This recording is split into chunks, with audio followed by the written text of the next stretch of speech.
ప్రేక్షకులకు నమస్కారం. మనం ఇప్పుడు పురాణ ప్రసిద్ధిగాంచిన శ్రీ జగన్మోహిని కేశవస్వామి ఆలయంలో ఉన్నాము. ఆలయ విశిష్టత గురించి భక్తులను అడిగి తెలుసుకుందాం. నమస్తే అండి. నమస్తే అమ్మా.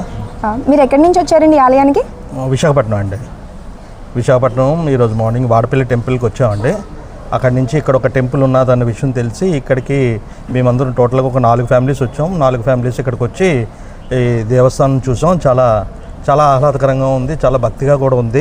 ఎందుకంటే ఈ టైప్ ఈ జగన్మోహినికి గోపాలస్వామి టెంపుల్లో ఈ ప్రత్యేకత ఉన్నదన్న విషయం మనకు తెలియదండి. యాక్చువల్గా ఇక్కడికి వచ్చిన తర్వాత నా వాళ్ళ ఫ్రెండ్ ఇక్కడ ఉన్నారు, వాళ్ళు ఇక్కడికి రండి చూడండి అని చెప్పేసి అన్నారు. చాలా బాగుంది, చాలా విశిష్టమైన గుడి అండి ఇది.